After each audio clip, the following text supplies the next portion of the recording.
Welcome to Nandini kitchen. இன்றைக்கி நம்ம இந்த வீடியோவில் பார்க்க போகிறது ஜாங்கிரி எப்படி செய்கிறது அப்படிங்கிறது தான் பார்க்க போகிறோங்க.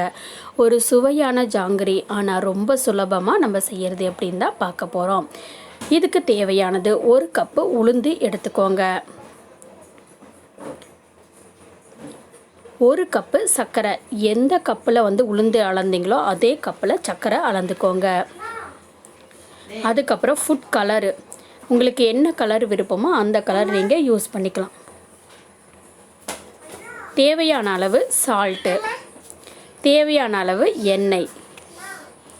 இப்போ நம்ம ஜாங்கிரி எப்படி செய்கிறது அப்படிங்கிற செய்முறை விளக்கத்தை பார்க்கலாங்க.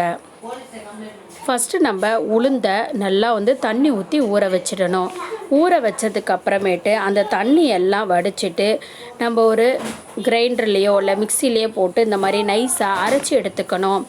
இந்த அரைச்சதோட உப்பு சேர்த்து கலந்துக்கோங்க. கலந்துட்டு சர்க்கரையும் தண்ணியும் ஊற்றி சர்க்கரை பாகு ரெடி பண்ணிவிடுங்க. இதுக்கு பதம்லாம் தேவையில்லைங்க, சர்க்கரை பாகு ரெடி பண்ணிடுங்க.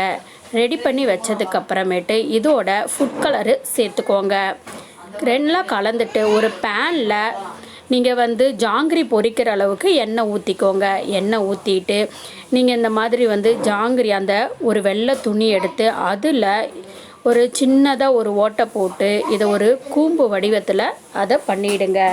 இதுக்குன்னே கூட தனியாக விற்கிதுங்க ஜாங்கிரி செய்கிறதுக்குன்னு. அதில் மாவை போட்டு இந்த மாதிரி நீங்கள் அந்த எண்ணெயில் பிழிஞ்சு விட்டுருங்க. பிழிஞ்சதுக்கப்புறமேட்டுக்கு இந்த மாதிரி அது நல்லா இந்த கலர் ஆனதுக்கப்புறம் எடுத்து பக்கத்தில் இருக்கக்கூடிய சர்க்கரை பாகில் போட்டுருங்க. போட்டு ஊற விட்டுருங்க.